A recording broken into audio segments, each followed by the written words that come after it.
আসসালামু আলাইকুম। আশা করছি সকলেই মহান আল্লাহ তাআলার অশেষ রহমতে অনেক অনেক ভালো আছেন এবং সুস্থ আছেন। আজকে আমরা চাঁদা দেওয়ার পর শিক্ষার্থীর সংখ্যা নির্ণয় এই টাইপের ম্যাথগুলো করব। আমার সাথে যারা যুক্ত আছেন একটু কষ্ট করে জানাবেন কথা লেখাটা ক্লিয়ার কিনা। যারা যুক্ত আছি সবাই জানাবো কথা লেখা ক্লিয়ার কিনা। যদি কথা লেখা ক্লিয়ার থাকে আমি ইনশাআল্লাহ শুরু করে দিব।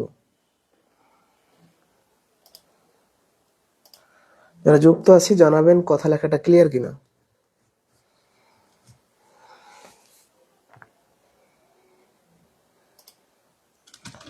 কথা লেখা ক্লিয়ার কিনা।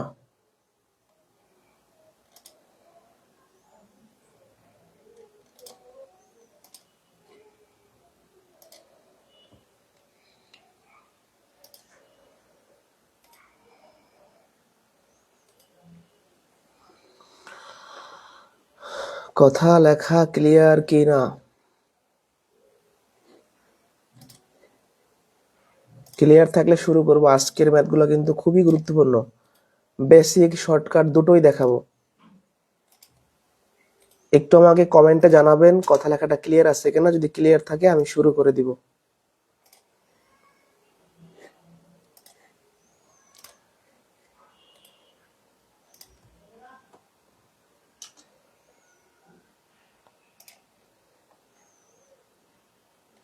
ক্লিয়ার আছে, শুরু করব।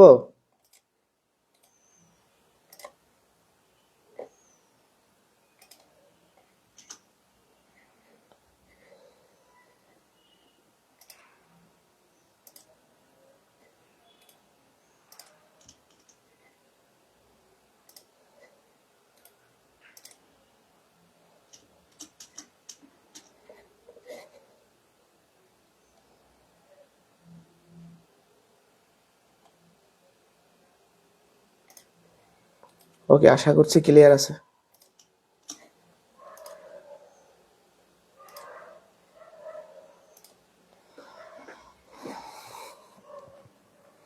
ওকে, যেহেতু কথা লেখা ক্লিয়ার আছে আমি শুরু করি। শুরুতে একটু কথা জানিয়ে রাখি যে এই মাসেই আমাদের আর 5-7 দিনের মধ্যে নতুন একটা অনলাইন ব্যাচ শুরু হবে। আমাদের ব্যাচে ভর্তি হলে লেকচার শিটটা পাবেন, লেকচার শিট ছাড়াও ভর্তি হওয়া যাবে। এই বইতে বেসিক শর্টকাট দুটোই দেওয়া আছে। নতুন ব্যাচ এই মাসেই শুরু হচ্ছে, 5 থেকে 6 মাস মেয়াদি। ভর্তির জন্য এই নাম্বার হোয়াটসঅ্যাপে মেসেজ করবেন। আজকের প্রশ্নগুলো কিন্তু বর্গ ও বর্গমূলের চ্যাপ্টারের একটা টাইপ, চাঁদা দেওয়ার পর শিক্ষার্থীর সংখ্যা নির্ণয়। আমি আপনাদের বেসিকও শেখাবো, সাথে টেকনিক্যাল সমাধানও দেখাবো, দুটোই দেখাবো। তো চলেন শুরু করি আমরা।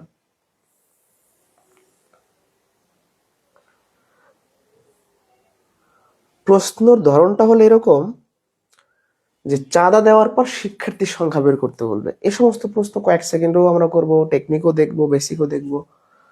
একটি শ্রেণীতে যতজন বালক আছে প্রত্যেকে তত টাকা চাঁদা দিলে 100 টাকা হলো, বালকের সংখ্যা কত এটা আপনাকে বের করতে বলছে। তো এই প্রশ্নটা মাত্র 10 সেকেন্ড সময় করা যায়। যদি যতজন বালক প্রত্যেকে ঠিক তত টাকা দেয়, তাহলে বালকের সংখ্যা বের করার জন্য আমরা এই যে টাকার পরিমাণ বা চাঁদার পরিমাণ এর বর্গমূল বের করব। তাহলে এখানে চাঁদার পরিমাণ কত? 100। 100 এর রুট করলে হয় 10, উত্তর হচ্ছে 10 জন।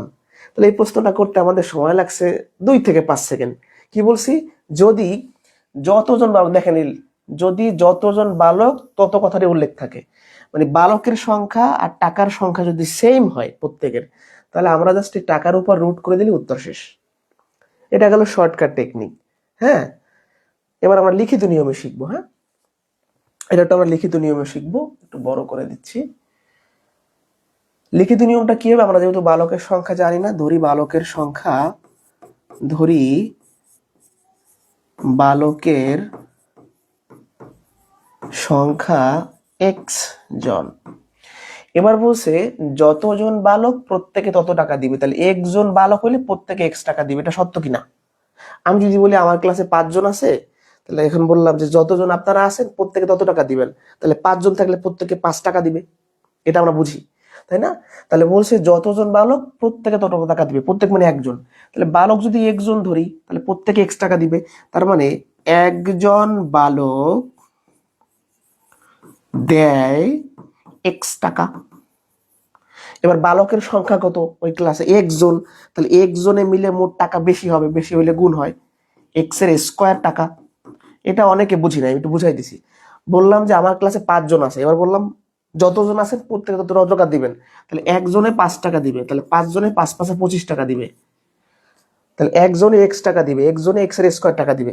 এবার খেয়াল করেন প্রশ্নে বলছে কি যে মোট 100 টাকা চাঁদা হয়েছে, তাহলে আমরা লিখতে পারি মোট চাঁদা 100 টাকা। এটা কোশ্চেনে দেওয়া আছে। এবার আমি মোট চাঁদা নিজে বের করছি এক্স এর স্কোয়ার, তাহলে এখানে এক্স এর স্কোয়ার বসাই দিব, তাহলে এক্স এর স্কোয়ার সমান হলো 100, অতএব এক্স এর মানটা হবে 10। তাহলে উত্তর হচ্ছে 10। মূলত আমরা যখন রিটার্ন নিয়ম এরকম করি তখন শেষের লাইনটাই শর্টকাট হিসেবে দাঁড় করাই। মানে আমরা যখন একই নিয়মে বারবার একই ম্যাথ করি, সংখ্যা ঘুরাই ঘুরাই, যখন দেখি যে একই স্টাইলে মিলে যাচ্ছে তখন এটাকে শর্টকাট হিসেবে দাঁড় করাই। তাহলে আলটিমেটলি আপনাকে বেসিক শিখতে হবে, বেসিকের কোনো বিকল্প নাই। আমি আরেকবার বুঝাই, যতজন বালক প্রত্যেকে তত টাকা দিবে, তাহলে একজন বালক এক্স টাকা দিবে, একজন বালক এক্স এর স্কোয়ার টাকা দিবে, এটাও মোট টাকা, এটাও মোট টাকা, সমান লিখে এক্স এর মানটা বের করলাম, উত্তর শেষ। ওকে, যদি বুঝে থাকেন এটার উত্তরটা বলতে পারবেন আপনারা, এটার উত্তরটা বলেন তো। বলছে কি একটি শ্রেণীতে যতজন ছাত্র আছে প্রত্যেকে তত টাকা করে প্রদান করলে মোট 6561 টাকা হয়, ছাত্র সংখ্যা কত? একই ম্যাথ। দেখি আমার এই নিয়মটা যদি আপনারা বুঝে থাকেন, এটার উত্তরটা বলেন একটু কমেন্টে, এটার উত্তরটা কত হবে বলেন, এটার উত্তরটা বলেন। আর ক্লাসটা সবাই শেয়ার করে দেন, ক্লাসটা রেকর্ড থাকবে, শেয়ার করে রাখলে আপনি পরবর্তীতে আবার দেখতে পারবেন। এটার উত্তরটা বলেন। আপনাদের কি বলছিলাম যে যতজন ছাত্র প্রত্যেকে যদি তত টাকা দেয়, ছাত্র সংখ্যা প্রত্যেকের টাকার পরিমাণ যদি সমান হয়, অ্যান্সারটা কি হবে, আমরা জাস্ট টাকার পরিমাণের যে মোট যে চাঁদা তার রুট করে দিব, 6561 রুট করে দিব। এটা রুট করলে কত হবে, 81 হবে। অনেকে বলবেন যে কিভাবে, এটা রুট করলে 81 হয়। আমি আগে উত্তরটা বলি 81 কিভাবে 81 হয়। দেখেন 81 আর 81 যদি আমরা গুণ করি তাহলে 6561 হয়। হ্যাঁ, তার মানে একদম সংক্ষেপে বলি, 81 স্কোয়ার মানে হচ্ছে 81 গুণন 81, তার মানে 6561। হ্যাঁ, 81 বর্গ মানে এইটা, এর বর্গমূল হবে 81। যেমন আপনাকে যদি আরো সহজে বলি, 7 স্কোয়ার মানে 7 গুণন 7 49, 7 বর্গ 49, 49 বর্গমূল 7। এই রিভার্স রিলেশনটা শিখতে হবে। তাহলে ধরেন আমরা পরীক্ষায় ক্যালকুলেটর যেহেতু নাই, পারি না, তাহলে আমরা কি করব, এইটার স্কোয়ার করে দেখব এটা হয় কিনা, এটার স্কোয়ার করে দেখব এটা হয় কিনা, এটার দেখবো হয় কিনা, এটার হবে। 6561 রুট এভাবে বের করতে পারেন, বা ভাগপুর কিভাবে বের করা যায় আপনার ইচ্ছা। এবার এই মানটা যদি আমরা বেসিক নিয়মে করি, বলছে যতজন ছাত্র প্রত্যেকে তত 10 টাকা দিবে, মানে তত টাকা দিবে, সরি। তাহলে আমরা ধরে নিলাম ছাত্র সংখ্যা এক্স, ধরি ধরি ছাত্র সংখ্যা এক্স জন, তাহলে এটা যদি এক্স ধরি, যতজন ছাত্র প্রত্যেকে তত টাকা দিবে, তাহলে একজন ছাত্র হলে প্রত্যেকে এক্স টাকা দিবে, প্রত্যেক মানে একজন, তাহলে একজন ছাত্র দেয় এক্স টাকা। তাহলে ওই ক্লাসে মোট ছাত্র এক্স, একজনে দিবে এক্স এর স্কোয়ার টাকা মানে বেশি, 5 জনে 5 টাকা করে দিলে কত হয়, 5 5 25 টাকা, সেই থিঙ্কিং না করবেন। এবার এটাও মোট চাঁদা, এটাও মোট চাঁদা, তাহলে সমান লেখা যায় প্রশ্ন মতে, এক্স এর স্কোয়ার সমান 6561, তাহলে তো এক্স এর মানটা কত হবে, √6561, তাহলে হচ্ছে 81। উত্তর শেষ। এটা তো আমি এক টাইপের ম্যাথ দেখলাম, আরো দেখাবো। মানে এই ছোট ক্লাসটা করলেও আপনার চাঁদার অঙ্ক নিয়ে আর সমস্যা হবে না, ছোট বড় সব ম্যাথ দেখাই দেবো। একটু ক্লাসটা শেয়ার করে রাখলে এটা আপনি আবার পরবর্তীতে দেখতে পারবেন। আর নতুন ব্যাচ কিন্তু এই মাসেই শুরু হচ্ছে, 5 7 দিনের ভিতরে। দেখেন কোশ্চেন অনেক সময় ঘুরে আসে, তো কোশ্চেন ঘুরে আসে বিধায় আমরা যদি শর্টকাট শিখি বলে দিতে পারি, এই জন্য শর্টকাটটাও দেখাই দিব, বেসিকটাও দেখাই দিব। একটি সমবায় সমিতির যতজন সদস্য ছিল প্রত্যেকে তত 20 টাকা দেয়, চাঁদা মোট 20,480 টাকা হলে ওই সমিতির সদস্য সংখ্যা কত? এবার একটু মনোযোগ দেন। একটু আগে যে আমরা ম্যাথটা করলাম সেই ম্যাথের সাথে এই ম্যাথের ডিফারেন্সটা কোথায়, একটু ডিফারেন্সটা দেখি। এখানে ব্যাপারটা ছিল এরকম যে যতজন ছাত্র প্রত্যেকে তত টাকা দিবে, আর এখানে সমস্যাটা হলো যতজন সদস্য প্রত্যেকে তত 20 টাকা দিবে, তার মানে 20 গুণ, অর্থাৎ একজন যদি ছাত্র হয় প্রত্যেকে 20x টাকা দিবে। আমি যদি বলি যে আমার এই ক্লাসটায় আপনারা 5 জন আছেন, এবার বললাম যতজন ছাত্র আছেন প্রত্যেকে তত 20 গুণ টাকা দিবেন, তাহলে ব্যাপারটা কি হয়, এরকম সেম কাহিনীটা। তাহলে আমরা বলতে পারি যতজন সদস্য প্রত্যেকে তত 20 টাকা দিবে। তাহলে সদস্য যদি ধরি, সদস্য সংখ্যা, এটা কিন্তু বড় অঙ্ক, সপ্তম শ্রেণীর বোর্ড বইতেছে, ধরি সদস্য সংখ্যা একজন, তাহলে আমরা লিখবো একজন সদস্য দেয়, একজন সদস্য কত টাকা দেয়, যত যদি এক্স হয় তত হবে এক্স এর সাথে 20 গুণ, 20x টাকা। যারা বুঝি নাই, যতজন সদস্য প্রত্যেকে তত 20 টাকা দিবে, তাহলে যত যদি এক্স হয় তত এক্স এর 20 গুণ। এবার আমাদের মোট শিক্ষার্থী কত বা মোট সদস্য কত, এক্স, তাহলে এক্স জনে দিবে বেশি, এই জন্য এটা গুণ, 20x এর সাথে এক্স গুণ, তাহলে 20x স্কয়ার টাকা। এটাও মোট টাকা, এটাও মোট টাকা, সমান লেখেন, প্রশ্ন মতে সমান লেখেন, 20x square is equal to এটা, ঠিক আছে। এবার এক্স স্কয়ার সমান হবে, এই 20টা লাভ দিয়ে গেলে ভাগ হয়ে যাবে। এবার শূন্য শূন্য কাটা যায়, এখানে হয় কত, 1024, তাই না? অতএব এক্স এর মানটা কত হবে, 1024 এর রুট মানে 32, যদি ভুল না করি। হ্যাঁ, উত্তর শেষ। তাহলে এই বেসিক নিয়মটা আপনাকে আগে জানতে হবে, তারপর আমরা কিন্তু একটা শর্টকাট দাঁড় করাই ফেলছি। এখানে শর্টকাট আছে, কিন্তু আগে বেসিক। যদি এরকম তত সাথে সংখ্যা গুণ থাকে, যে তত 20 টাকা, তত 10 টাকা, তত 10 পয়সা, টেকনিকটা আমরা একটু বুঝাই বলি, এটা আগে শেষ করি। হ্যাঁ, মোট সদস্য ধরছে একজন, তাহলে যতজন সদস্য ছিল প্রত্যেকে তত 20 টাকা দিবে, তাহলে সদস্য যদি একজন ধরি প্রত্যেকে 20x টাকা দিবে, তাহলে একজনে দেয় 20x, একজনে বেশি দিবে তাই গুণ, এটাও মোট টাকা, এটাও মোট টাকা, সমান রেখে এক্স এর মানটা বের করছি। এবার এই ম্যাথটা শর্টকাটে কিভাবে করব, যদি ততর সাথে সংখ্যা থাকে, নিয়মটা হলো এই যে মোট চাঁদা, এই মোট চাঁদাকে আমরা 20-এর সাথে যে মানে ততর সাথে যে সংখ্যাটা থাকবে সেটা দ্বারা ভাগ করব, কত আছে 20, এবার বর্গমূল করে দিব, 1024, তার মানে 32। কেন? কারণ 32 আর 32 গুণ করেন,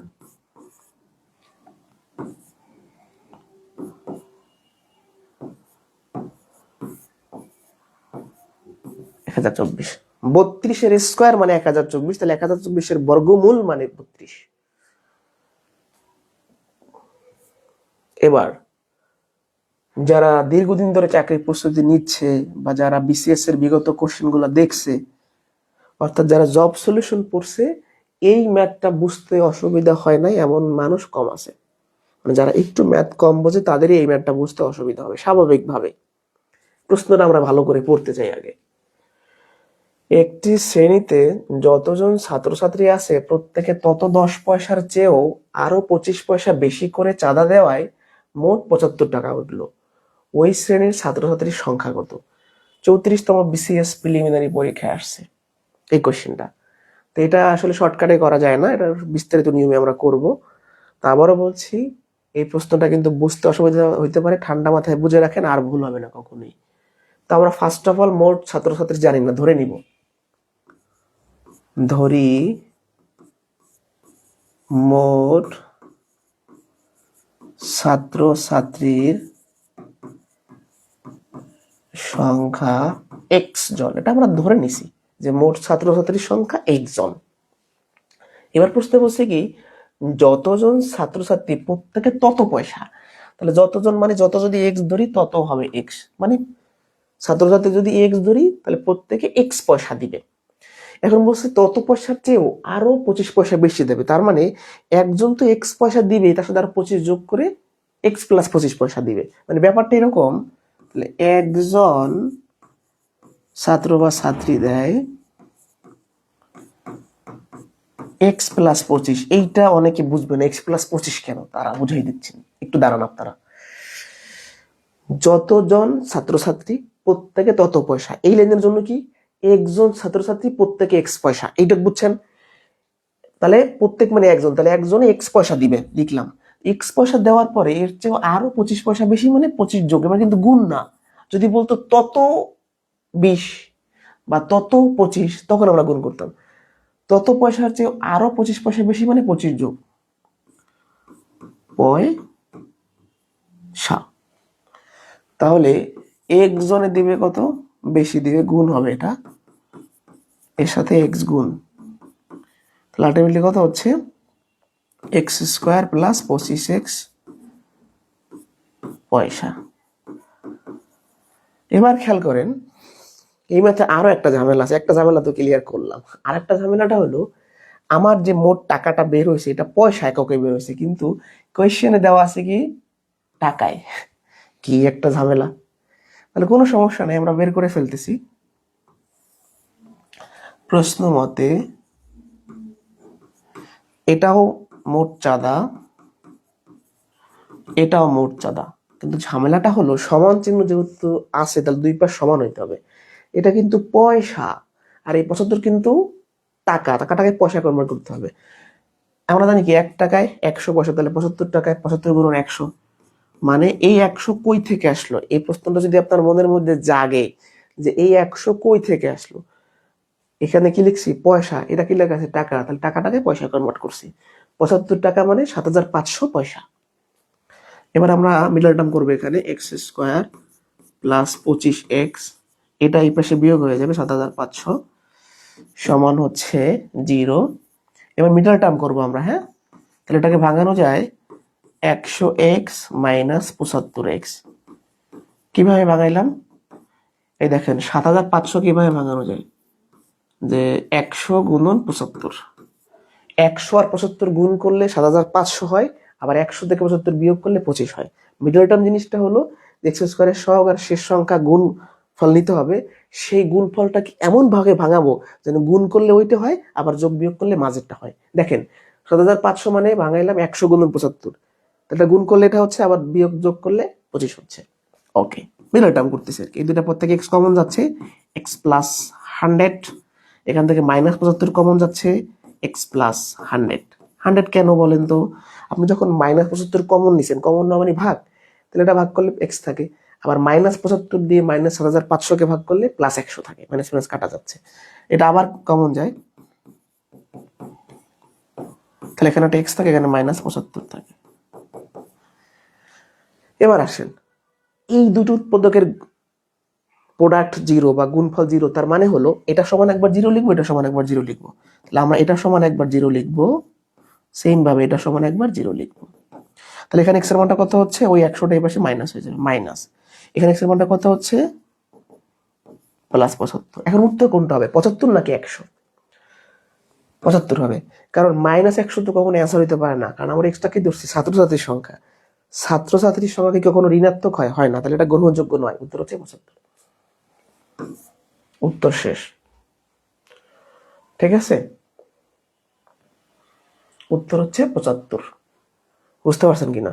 এখন অনেকে বলবেন যে ভাই পরীক্ষা আসলে এত বড় করে করতে পারবো কিনা, এছাড়া তো উপায় নেই, আপনার সব ম্যাথ তো শর্টকাটে পারবেন না, কিছু ম্যাথ একটু বড় থাকবে। এছাড়া আপনি অপশন টেস্ট করেও করতে পারেন, যে যেহেতু 25 পয়সা বেশি, তাহলে এই 75-এর সাথে 25-এর একটা সম্পর্ক আছে, এভাবে চিন্তা করতে পারেন। অথবা এইটা নিয়ে দেখেন, এটা আমি অপশন টেস্টটা দেখাই দিই একটু, এইটা বুঝছেন কিনা আমি অপশন টেস্টটা দেখাচ্ছি। মোট ছাত্রছাত্রী ধরছে এক্স, তাহলে যতজন ছাত্রছাত্রী প্রত্যেকে তত পয়সা দিবে, তাহলে একজন ছাত্রছাত্রী এক্স পয়সা দিবে, আরো 25 পয়সা বেশি মানে 25 যোগ করে দিবে আরো, তাহলে এক জনে দিবে এইটা, এটাও চাঁদা, এটা চাঁদা সমান লিখলাম। 100 কেন গুণ হয়েছে, কারণ এটাকে আমরা পয়সা কনভার্ট করছি, মিডল টার্ম করে এক্স এর দুইটা মান পাইছি, একটা মাইনাস 100, একটা প্লাস 75। আমরা এইটা কেন নিলাম, কারণ ছাত্রছাত্রীর সংখ্যা পজিটিভ হয় বাট নেগেটিভ হইতে পারবে না, এটা বাদ। এটা গেল আমাদের বেসিক। শর্টকাটে কিভাবে করবেন, যেমন এটা আমাদের উত্তর, কেন উত্তর শর্টকাটে, ছাত্রছাত্রীর সংখ্যা ধরলাম আমরা 75, তাহলে যতজন ছাত্রছাত্রী, যদি 75 জন ছাত্রছাত্রী হয় প্রত্যেকে 75 পয়সা দিবে, তাহলে 75 পয়সা দিল, আরো 25 পয়সা মানে 25 যোগ করলাম, তাহলে কত হইলো 100। কত হইলো 100। হ্যাঁ, এবার 100 জন যদি হয় তাহলে মোট আমরা 100 জন, তাহলে একজনে 100 পয়সা দিবে। তাহলে এবার ধরছি 75 জন, তাহলে 75 জনে হচ্ছে 75 গুণ হবে এটা 7500 পয়সা দিবে। এই যে 75 টাকা মানে 7500, তাহলে উত্তর 75 হবে। মানে যারা আমার কথাটা বোঝেন নাই, ভালো করে বুঝাই দিচ্ছি আবার। মনে করেন আমি এই অপশনটা উত্তর নিলাম সাপোজ, তাহলে আমি এখানে ধরবো 70। আমি মোট এই 70 উত্তর নিলাম মানে কি, মোট ছাত্রছাত্রী ধরলাম আমি 70, তাহলে এখানে 70 বসাবো, এখানেও 70 আসবে। তাহলে 70 জন যদি হয় প্রত্যেকে 70 পয়সা দিবে, আরো 25 পয়সা বেশি মানে 70 যোগ হবে। 70 সাথে 25 যোগ মানে হচ্ছে 95। তাহলে আমরা একজনে বুঝে গেছি একজনে 95 পয়সা দিবে। তাহলে 70 জনে 95 গুণন 70, এটা গুণ করলে কি 7500 হয়, মানে 75 টাকা বা 7500 পয়সা হয়? হয় না, তাহলে বাদ। তাহলে অ্যান্সার আমরা গ নাম্বার কেন বলতেছি, কারণ এখানে আপনি যদি 75 ধরেন তাহলে এটাও 75, আরো 25 যোগ মানে 100। তাহলে আমি বুঝে গেছি প্রত্যেকে 100 পয়সা দিবে। তাহলে একজনে দিবে 100 পয়সা, মোট ছাত্র 75, তাহলে 75 জন দিবে কত, 7500 পয়সা। এই যে 75 টাকা মানে 7500। তাহলে গ নাম্বার অপশনের ছাত্রছাত্রীর সংখ্যা দিয়া প্রশ্নের কথার সাথে মিলে এই 7500 পয়সা এর মানেই হলো 75 টাকা। এটাকে 100 দ্বারা ভাগ করলে উত্তর পেয়ে যাবেন। তার মানে গ নাম্বার অপশনের ছাত্রছাত্রী যদি আমরা নেই তাহলে প্রশ্নের কথার সাথে মিল পাই। এবার বুঝছেন? এবার দেখেন তো বুঝছেন কিনা। তো আপনি এই 3টা অঙ্ক করবেন, মানে 3 টাইপের অঙ্ক করবেন। যতজন ছাত্রছাত্রী প্রত্যেকে তত টাকা, এরকম ম্যাথ। তারপর করবেন যতজন ছাত্রছাত্রী প্রত্যেকে তত 20, তত 10, এটা। আর লাস্টে করবেন এইটা। এই 3 টাইপের ম্যাথ করলে সাধারণ অঙ্কে আর জীবনে ভুল হবে না, গ্যারান্টি। এবার বলেন বুঝছেন কিনা।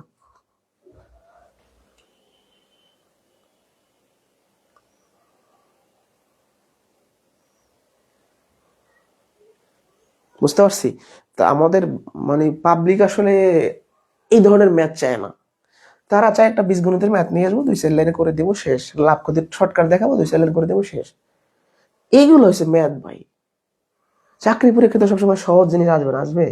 তো যাই হোক, আপনি এই যে আমি আবারও বলছি, এই 4 নাম্বার, সরি, এই যে 4 নাম্বার কোশ্চেনটা আছে, এই 4 নাম্বার কোশ্চেন, তারপরে যে তত 20 এটা, আর যতজন তত টাকা, এই 3 ধরনের অঙ্ক করলে এই কখনো এইগুলা ম্যাথে আর ঝামেলা হবে না।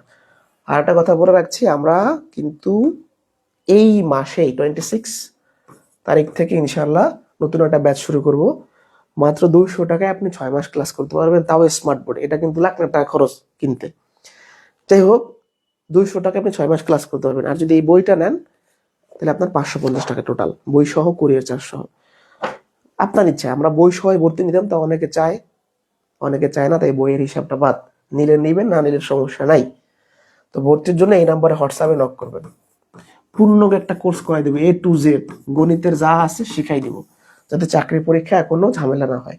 এই নাম্বারে হোয়াটসঅ্যাপে মেসেজ করতে পারেন নতুন ব্যাচে ভর্তির জন্য, অথবা পেজে মেসেজ করতে পারেন। ঠিক আছে, আজকে এ পর্যন্তই ছোট্ট ক্লাস নিলাম, যেহেতু রমজান মাসে এত রাতে তো কেউ থাকবে না, ছোট করে ক্লাস নিচ্ছি। গতকাল কিন্তু লাইভ ক্লাস এসে পেজ থেকে টুকটাক হবে। তো আজকে এ পর্যন্ত, আল্লাহ হাফেজ। আর নতুন ব্যাচে ভর্তির জন্য এই নাম্বারে হোয়াটসঅ্যাপে নক দিবেন। আবার শর্ট একটা কোর্স আছে, বিভিন্ন কোর্সের বিষয়ে জানতে এই নাম্বারে নক করলে আপনারা, মানে এইভাবে শিখাবো, আগে বেসিক, তারপর ছোট্ট করে শর্টকাট, এভাবে আপনাকে প্রস্তুতি নিতে হবে। শুধু শর্টকাট শিখলেও হবে না, তবে বেসিক শিখলে হবে, সাথে একটু টেকনিক্যাল জিনিসপত্র শিখলে আপনার উপকার হবে, টাইম বাঁচবে। আল্লাহ হাফেজ।